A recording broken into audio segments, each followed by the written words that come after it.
Amém. Amados, vamos abrir nossas Bíblias no capítulo 8º do livro dos Juízes.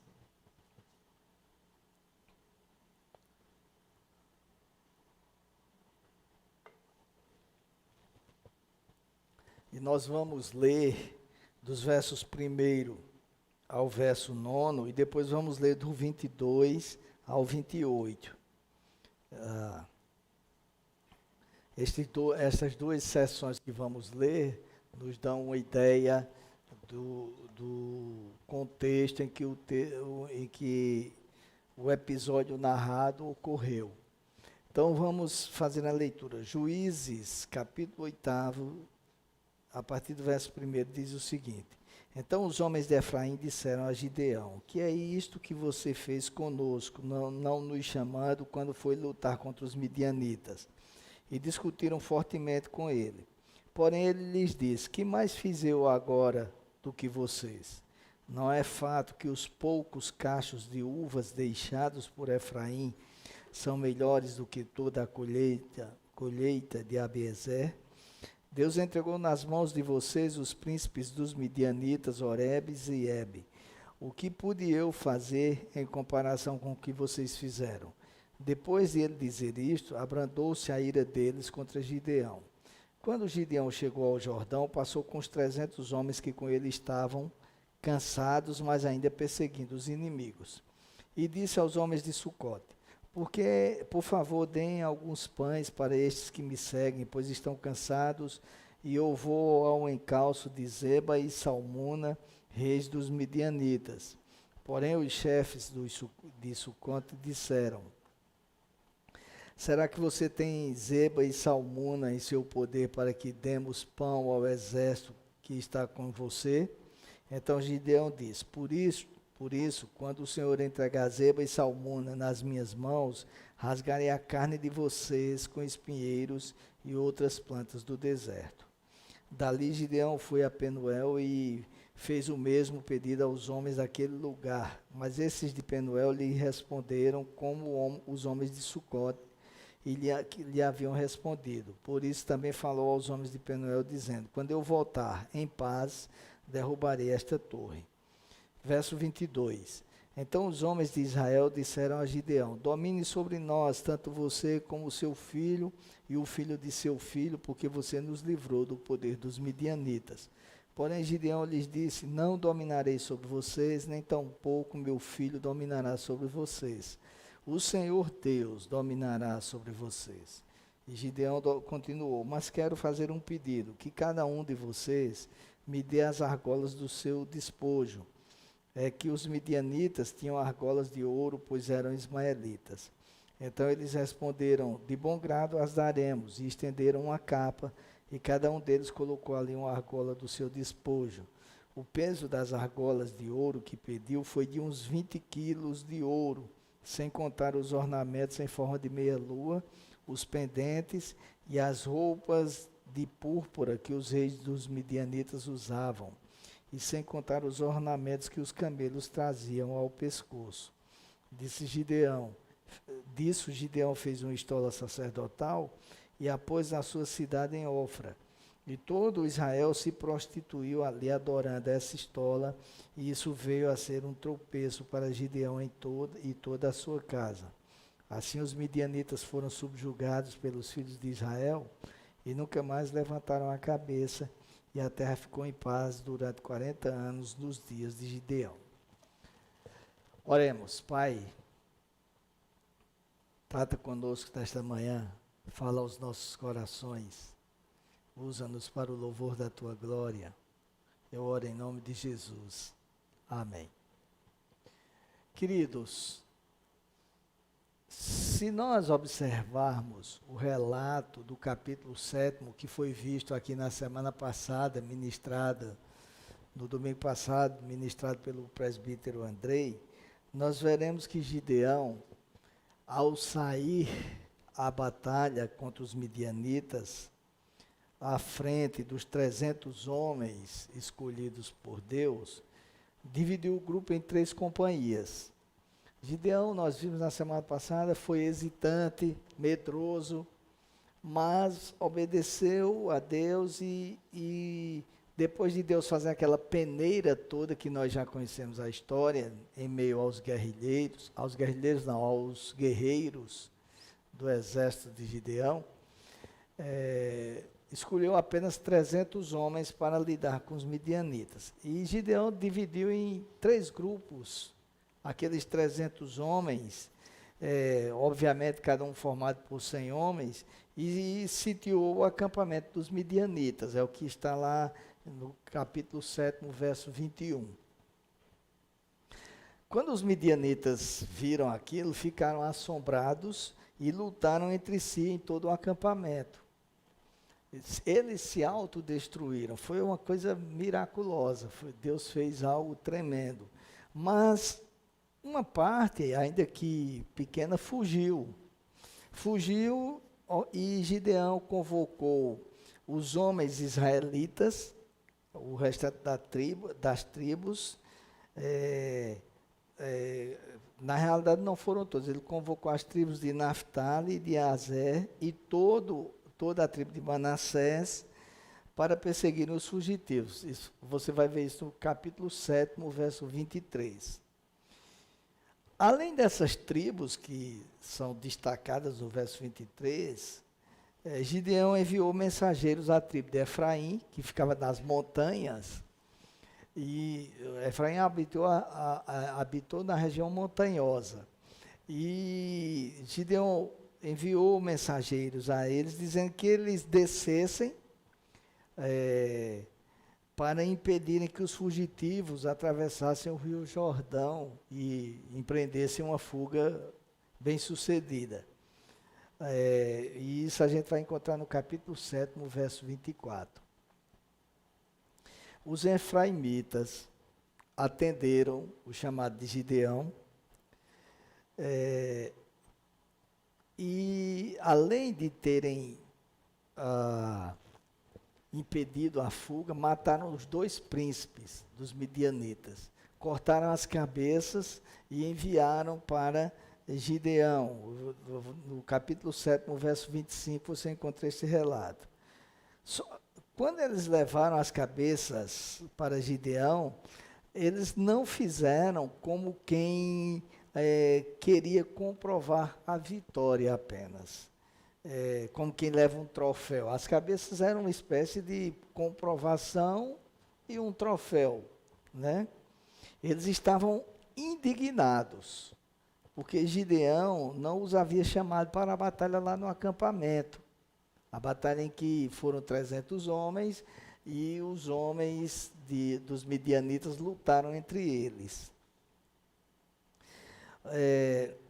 Na verdade, quando a gente lê sobre a tribo de Efraim, a gente chega, pelo menos eu cheguei à conclusão que era um povo muito chato, muito metido, o povo de Efraim. Se achavam melhores do que os outros e você vai ver isso mais na frente também, eles fazendo isso, questionando. E aqui eles questionaram Gideão, não porque entendessem que estavam preparados para a guerra, e que estavam, mas porque os vencedores ficavam com o espólio, com os despojos dos vencidos. Depois que os vencedores aniquilavam todos, eles iam e pegavam, como a gente viu mais na frente, pegavam as argolas de ouro, os pendentes, os ornamentos dos camelos, pegavam tudo para eles. E os efraimitas ficaram indignados, porque não tiveram esta oportunidade. Mais na frente a gente vai ver eles questionando Jefté, que é outro juiz que foi suscitado por Deus depois, porque não chamaram eles para lutar contra os amonitas, porque eles queriam também participar ficar com o espólio dos derrotados. A resposta que Gideão deu, e nós lemos aqui no princípio, revela o quanto os efraimitas eram orgulhosos, e é assim que eu vejo. Muitos estudiosos dizem que Gideão foi cordato com eles e aplacou a ira da tribo. E eu creio que, de fato, Gideão foi cordato com aquele povo. A resposta de Gideão foi a seguinte: não é fato que os poucos cachos de uvas deixados por Efraim são melhores do que toda a colheita de Abiezer. Abiezer era a tribo de Manassés. E, segundo consta no capítulo 6, verso 11, Gideão era da tribo de Manassés. Então, Gideão está dizendo, a resposta de Gideão foi mais ou menos assim: por que é que vocês estão fazendo questão de que teriam que ter ido à guerra? Por que isto? Por causa do espólio? Ora, vocês são muito mais prósperos do que nós, vocês são muito mais, os poucos cachos de uvas de vocês são muito mais do que os nossos, que vocês deixaram. Inclusive, os poucos cachos são melhores, segundo o texto, do que todas as riquezas da minha tribo. E eu penso até que havia esses comentários: nós somos os caras. Os poucos cachos que nós deixamos são melhores do que os demais aí. O que nos leva a inferir, Gideão estava reproduzindo algo que era dito lá. E Gideão ainda foi além e lembrou a eles que a vitória que eles tinham obtido quando impediram os inimigos de fugirem era maior do que a dele, porque eles tinham capturado 2 príncipes e levaram as cabeças dos príncipes para Gideão. Gideão disse no verso 3: Deus entregou nas mãos de vocês os príncipes dos midianitas, Oreb e Zeeb. O que pude eu fazer em comparação com o que vocês fizeram? Ou seja, Gideão disse: vocês conseguiram vencer os líderes dos midianitas. Será que essas vitórias não são mais importantes do que as minhas? Pronto. Isto foi suficiente para insuflar o ego dos efraimitas e eles se acalmaram, porque foram bajulados, foram, na nossa linguagem aqui, chalerados, né? O ego deles foi massageado e eles se acalmaram. Isto é apenas um exemplo, meus amados irmãos, que consta aqui no capítulo 8, de como os israelitas estavam distantes de Deus, já que os de Efraim eram também israelitas. Apesar de Gideão ter sido um líder levantado por Deus para libertar o povo dos midianitas, e a vitória ter se dado de forma esplendorosa, porque não se tem notícia de que um exército poderoso seja derrotado por um exército de apenas 300 homens. E isso só aconteceu porque Deus estava no controle e confundiu os midianitas. Foi algo esplendoroso, mas apesar disto, os efraimitas não conseguiram enxergar a ação do eterno Deus naquela batalha, porque estavam mais interessados, muito mais interessados na obtenção de riquezas materiais, mais interessados em se darem bem do que em observar a ação de Deus. Os israelitas, nós vimos no princípio, no capítulo 7, estavam desesperados porque estavam sendo oprimidos pelos midianitas. Deus levantou Gideão e, como eu disse, depois de uma vitória esplendorosa contra os midianitas, ao invés de eles louvarem a Deus pelo fato de terem sido libertados, estavam indignados porque não foram chamados para também participar das bênçãos materiais. E aí nós precisamos ter cuidado, porque às vezes nós estamos, se pegarmos o exemplo de Efraim, nós estamos tão interessados nisto que não conseguimos observar a ação de Deus nas nossas vidas. Gideão seguiu em perseguição aos reis dos midianitas, como nós lemos aqui. E quando ele chegou na cidade de Sucote, que pertencia à tribo de Gad, já era uma outra tribo, sempre fazendo parte do território de Israel, nós vimos que ele pediu alguns pães aos homens, ou melhor, aos homens de Sucote, às lideranças, para que os homens que estavam com ele, os 300 que já estavam cansados da batalha, que eles fossem alimentados. Isso a gente leu no verso 5º. Mas o que foi que Gideão ouviu dos líderes daquela cidade?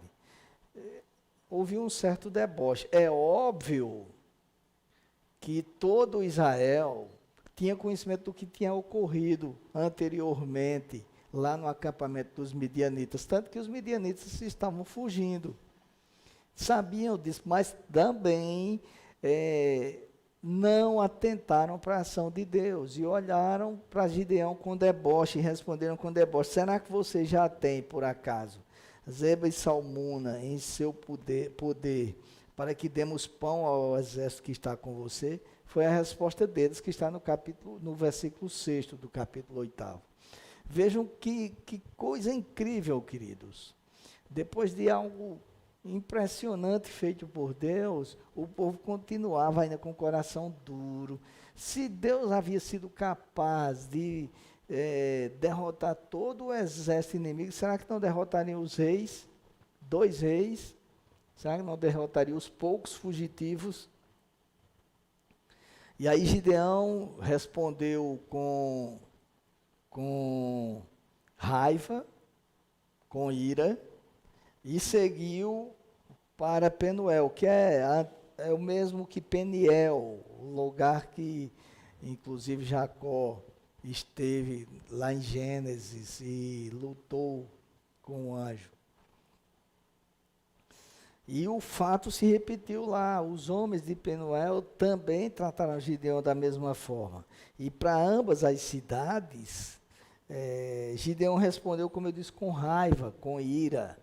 Ele disse para os de Sucote que quando voltasse vitorioso, iria rasgar a carne. A gente já viu aqui que o livro de Juízes é muito duro e tem muitas cenas difíceis de serem digeridas.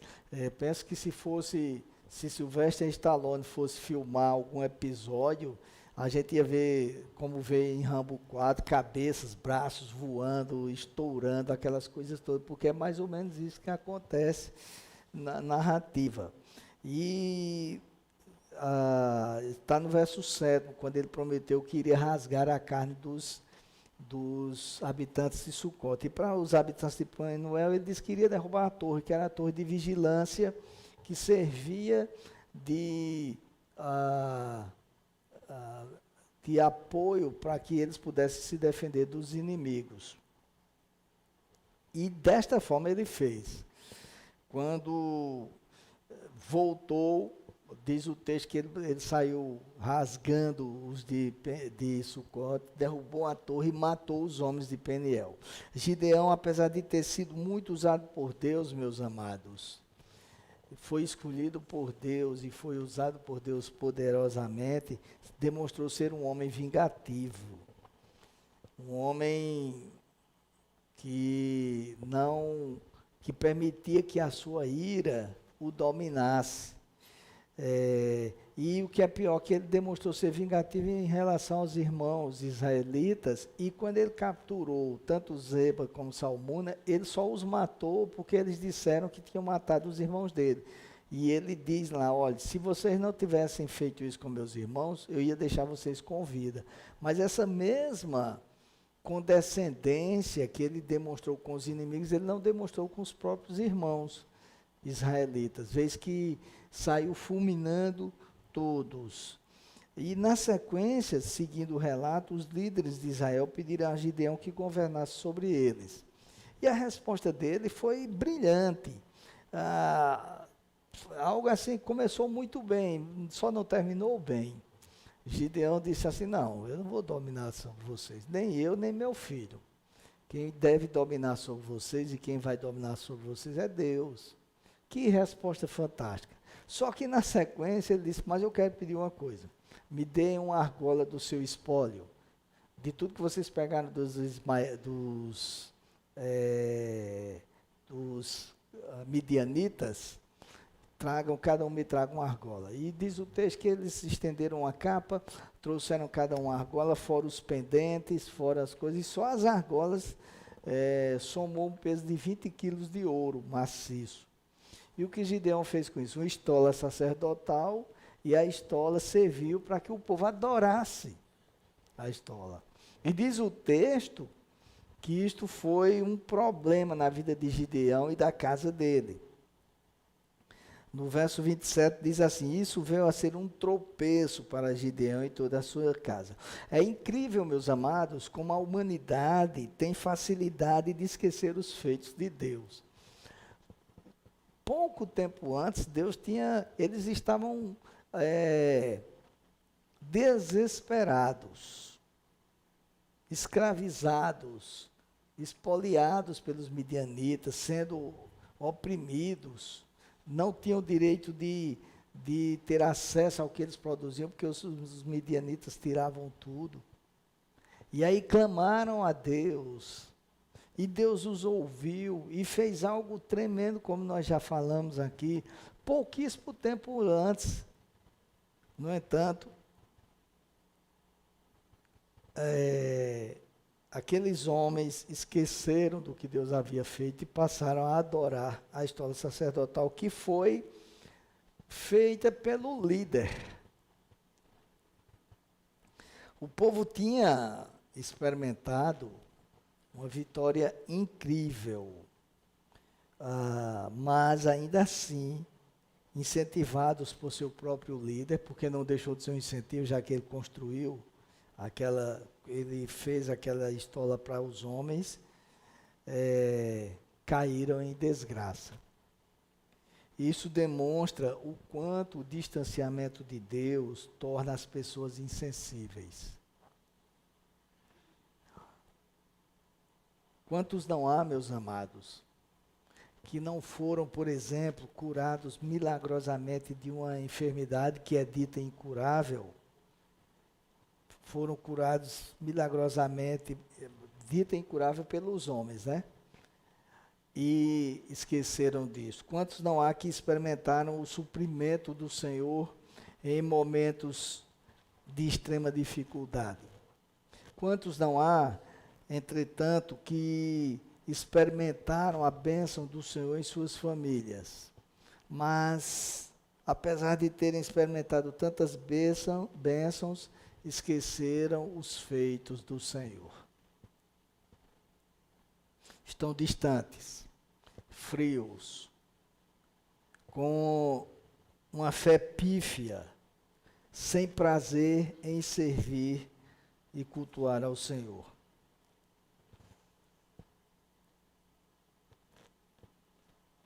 Às vezes eu observo aqui a igreja, a inconstância da nossa igreja. Há dias que o culto das 10 horas se confunde com o culto da noite, tem muito mais gente.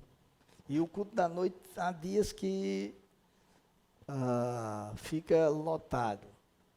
Mas há dias que o culto da noite se confunde com o da manhã no número de pessoas. Porque as pessoas não têm mais nenhum... E quando eu falo as pessoas, estou falando de uma forma geral. Muitas pessoas, vou dizer assim, muitas pessoas não têm o compromisso de estarem... As coisas do dia a dia tomam o lugar de Deus nas suas vidas. E não é diferente em outras igrejas, não é diferente. Estou falando aqui porque nós estamos aqui. E deste relato incerto, no capítulo 8º do livro dos Juízes, nós podemos colher algumas lições que são importantes para nós, que eu falei aqui em passant e queria dedicar alguns minutos a elas. E a primeira tem a ver com esse distanciamento, aliás, todas têm a ver com o distanciamento de Deus. E esse distanciamento não permite que nós enxerguemos as ações dele em nossas vidas. Isso é uma das coisas mais graves que podem haver. O interesse no sucesso material nos leva a tirar o foco do Senhor. Nos leva a tirar o foco dos feitos dele. E aí o foco do próprio Deus. Muitas vezes nós vivemos uns dias que as facilidades são muito grandes. São bem diferentes de épocas passadas. Hoje nós temos muito mais opções de lazer, nós temos muito mais condições de desfrutar das coisas deste mundo, e elas estão aí para que nós possamos desfrutar naquilo que precisamos. Não estou criticando, mas eu critico quando estas coisas tomam o lugar de Deus nas nossas vidas. Quando o interesse em ter se torna mais importante do que ser um cristão autêntico, que agrada ao Senhor, que tem prazer em cultuar ao Senhor, que tem prazer em servir ao Senhor. O distanciamento dele ocorre justamente por causa dessas coisas. É um círculo vicioso. A pessoa vai começando a se interessar pelas coisas desta vida e aos poucos vai deixando de cultuar a Deus, de servir a Deus, de andar segundo a vontade de Deus, e aí vai aumentando o desejo de ter mais coisas e o distanciamento vai aumentando ao ponto que nós nos tornamos mecânicos, nos tornamos robôs, nos tornamos pessoas que fazem as coisas automaticamente sem pensar no que fazemos. É mais ou menos como alguém que está aprendendo a dirigir e aprende a dirigir e começa a se aventurar nos trânsitos das cidades. E quando elas começam, no princípio a atenção é redobrada. As duas mãos no volante, atento a tudo, aquela coisa toda. Vai passando o tempo, já começa a dirigir com a mão no volante, a outra no celular, ou então, não no celular inicialmente, mas assim já está mais relaxado. Depois começa a usar celular, essas coisas, porque a forma automática como fazem as coisas, sem mais ter atenção, faz com que elas se tornem assim. Nós temos que ter cuidado para não virarmos autômatas, robôs, que vêm à igreja por mero ritual e que leem a Bíblia por obrigação e que oram simplesmente para cumprir rituais. Nós temos que lembrar que as ações automáticas também nos distanciam de Deus e acabam levando a situações como esta que ocorreu com o povo lá no livro dos Juízes. A segunda lição que a gente pode inferir aqui é que homens usados por Deus continuam sendo pecadores e suscetíveis a reações intempestivas, iracundas e vingativas. Não deveria ser assim, meus amados, mas isto ocorre. Não deveria, mas ocorre. Por esta razão é que nós devemos ter o foco no Senhor. Gideão foi um juiz tremendamente usado por Deus, mas demonstrou ser um homem vingativo que não admitia que as pessoas duvidassem dele ou o contrariassem. E isso fez agir com extrema vingança contra os moradores de Sucote e contra os moradores de Penuel. Por esta razão é que nós devemos, uma vez mais, ter o foco no Senhor e não nas pessoas que são usadas por Ele. Porque se nós olharmos para as pessoas, nós nos decepcionamos. Ainda ontem eu estava conversando, já conversei isso várias vezes, eu estava no concílio outro dia e o pastor veio falar comigo dizendo, vocês foram reeleitos para a diretoria aí, você é vice-presidente, mas você sabe que está cercado desse jeito, está cercado por um monte de esquerdista, né? Não tinha nada a ver com o assunto. Eu disse, pastor, deixa eu dizer uma coisa para o senhor. Eu não costumo olhar para as pessoas, porque se eu olhar para as pessoas eu me decepciono. Então, quando eu vejo, por exemplo, a gente vai na Consciência Cristã, tem pregadores fantásticos, né? Eu prefiro ficar olhando para eles ali no púlpito. Olhar para eles no YouTube, olhar para eles nas igrejas. Não quero saber da vida particular deles, porque senão eu vou me decepcionar, porque são pecadores. É como artista. Você vê o artista no palco, aquela coisa fantástica. Mas se você vai olhar a vida do cara ou da menina, você vai ter decepções, porque são pessoas que erram, que têm uma natureza pecaminosa. Então, o nosso foco deve ser no Senhor. Se nós olharmos apenas para as pessoas, não que nós vamos ignorá-las, não é isto. vamos ser ingênuos. Mas se nós olharmos para elas e começarmos a ver, perceber os defeitos que elas têm, nós tiraremos o foco de Deus e começaremos a dizer, olha, e é porque é crente, tá vendo? E só quer ser santo, e é porque é pastor, e é porque é líder, e é porque canta, e é isso, aquilo outro, e deixamos de cultuar e de adorar o Senhor. E isto é muito prejudicial para nós. As pessoas são importantes e devem receber a honra devida. Gideão foi importante e deve ser honrado pelo que ele fez. Sim, no entanto, se nós mirarmos apenas nas pessoas, como se mirarmos apenas na ação de Gideão, que foi uma ação vingativa, nós vamos tirar o foco do que Deus fez através dele. Então, para que não nos decepcionemos, não tiremos o foco do Senhor, porque as pessoas são portadoras de uma natureza caída.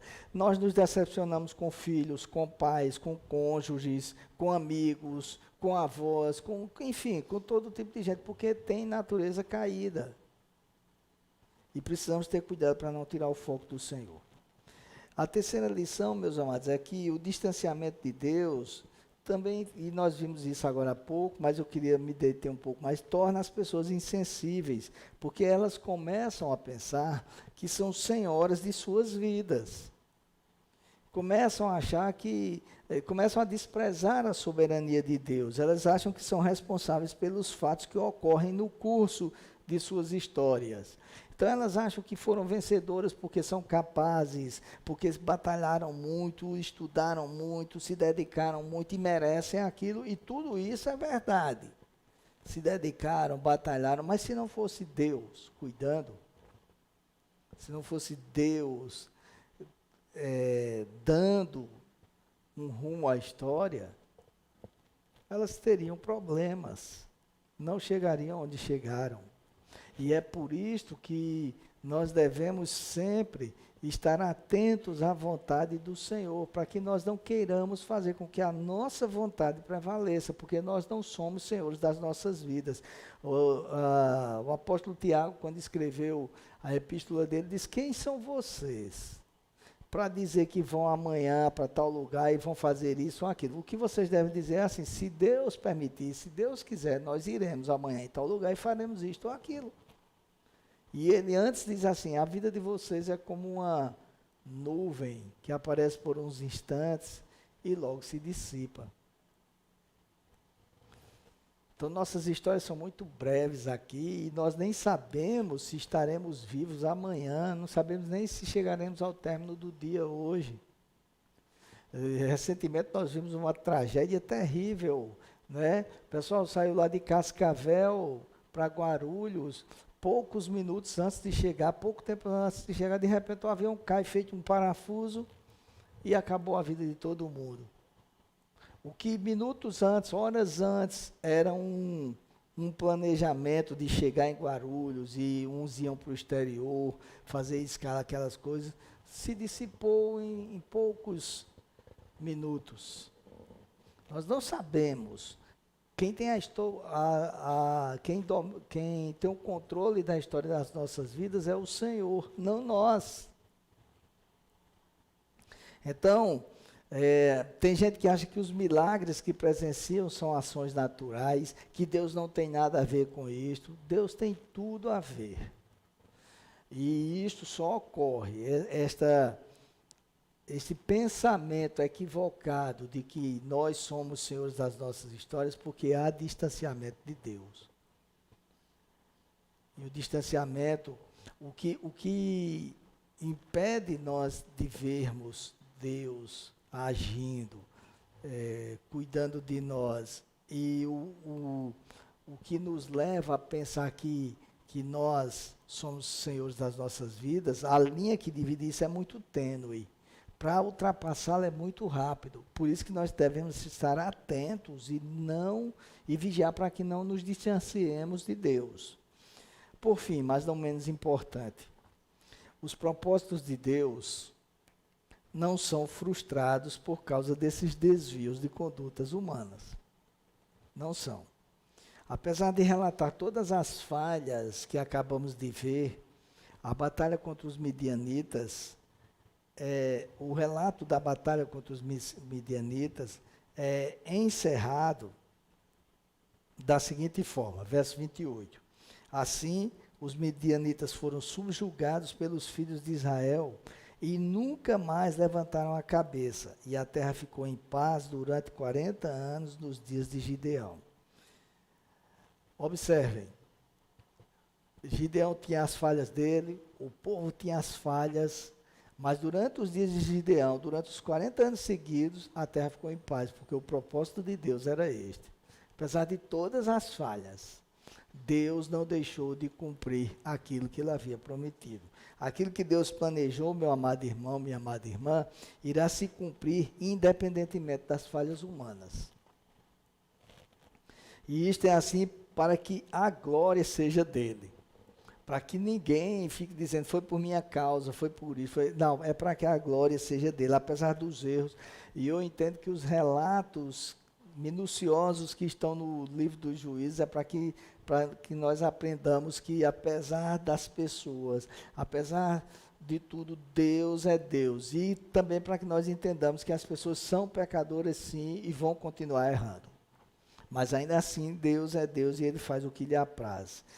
Por isso que tem tantos detalhes negativos da narrativa. E nós devemos aprender com o erro, com os erros do povo de Deus, lá na Terra Prometida, e entender que Ele é soberano e suas ações não estão condicionadas à capacidade dos homens. Então devemos atentar para isto, para que não incorramos nos mesmos erros. O Senhor tem sido generoso com todos nós, tem permitido que nós alcancemos objetivos traçados, tem permitido que nos mantenhamos vivos. Eu estava contando ontem de manhã, quando eu fui lá ministrar, fui com Débora ministrar uma palestra no SCC lá de Areia, ou de Areia não, de Esperança, na cidade de Esperança. Eu estava dizendo o quanto eu sou grato por estar vivo, porque já vivenciei 2 procedimentos, um deles, já cheguei no hospital entrando em falência múltipla de órgãos, e deu um trabalho medonho para combater a infecção, aquela coisa toda.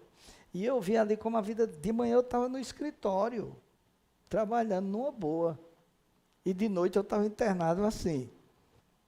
E sem saber o que seria o dia de amanhã. Então, se estamos vivos, é porque Deus tem um propósito. Se Ele quisesse ter me levado, amém, teria levado.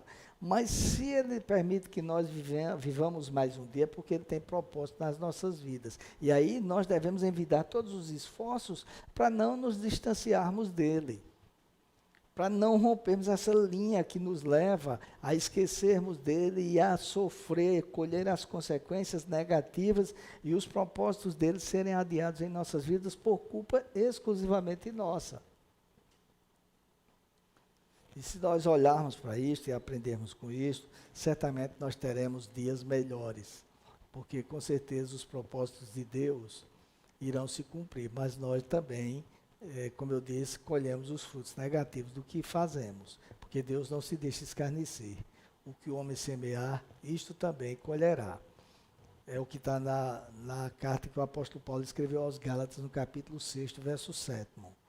Então, Deus é soberano em nossas vidas, mas Ele não impede que nós colhamos os erros, colhamos os frutos dos erros que cometemos. E o livro dos Juízes está na Bíblia para que nós aprendamos isto. Foram muitas tragédias e todas em consequência de erros cometidos pelo povo.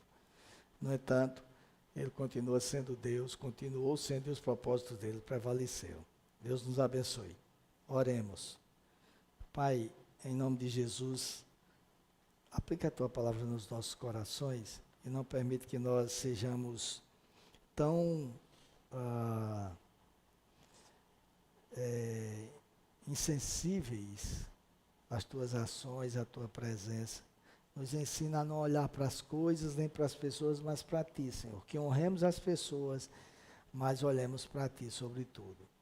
e que nós andemos segundo a tua vontade, para que não entristeçamos teu Santo Espírito. Tem misericórdia de nós, oramos no nome de Jesus. Amém.